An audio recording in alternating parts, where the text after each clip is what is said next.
Halo pemirsa Rek News, kami kembali menghadirkan 5 berita terpopuler yang terjadi sepekan terakhir. Tapi sebelumnya, jangan lupa untuk subscribe channel Rek News dan diaktifkan lonceng notifikasinya supaya tak ketinggalan berita terbaru. Berita pertama, Kejaksaan Agung kembali menyita uang tunai senilai 301 miliar rupiah terkait dengan tindak pidana pencucian uang (TPPU) kasus dugaan korupsi koperasi PT Duta Palma Group milik Surya Darmadi. Direktur Penyidikan Dirdik Jampitsus Kejagung Abdul Qohar mengatakan bahwa uang tunai ratusan miliar tersebut disita dari tersangka korporasi PT Darmex Plantation di salah satu lokasi di Jakarta. Lebih lanjut, ia mengatakan bahwa uang-uang tersebut ditampung oleh PT Darmex Plantation yang berasal dari 5 perusahaan Duta Palma Group, yaitu PT De Palma 1, PT Siberida Subur, PT Banyu Bening Utama, PT Panca Agro Lestari, dan PT Kencana Amal Tani. Berita kedua, rekening Ivan Sugianto beserta tempat hiburan malamnya diblokir oleh Pusat Pelaporan dan Analisis Transaksi Keuangan PPATK. Ketua PPATK Ivan Yustiavandana mengatakan dugaan terbaru, Ivan Sugianto terlibat dalam kejahatan bisnis ilegal dan diduga terlibat dalam tindak pidana pencucian uang (TPPU).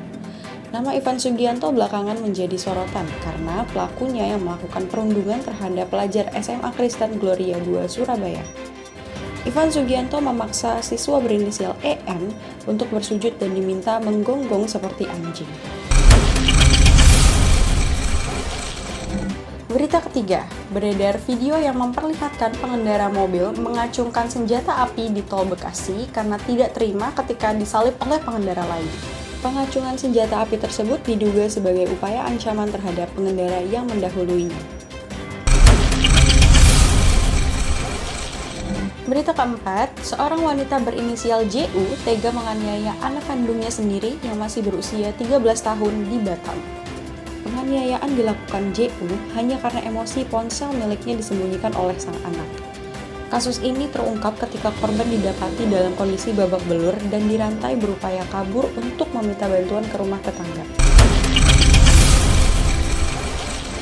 Berita kelima, beredar video di media sosial yang memperlihatkan seorang petugas pemadam kebakaran tengah marah-marah lantaran unit mobil yang dibawanya tidak berfungsi. Dalam video tersebut, pria yang diketahui bernama Sandi Butar-Butar mengatakan bahwa dirinya bersama petugas lainnya tak diberitahu oleh pimpinan di Dinas Pemadaman Kebakaran Penyelamatan (DPKP) Kota Depok terkait hal tersebut. Sandi mengaku baru tahu saat tiba di lokasi kebakaran bahwa timnya membawa unit yang ternyata tidak dapat digunakan. Karena unit yang rusak itu, menurutnya membuat 4 orang karyawan di depot air minum tersebut harus mengalami luka bakar. Terus saksikan dan jangan lupa subscribe akun Rek News supaya Sobat Rek tidak ketinggalan info terpopuler dari kami. Terima kasih.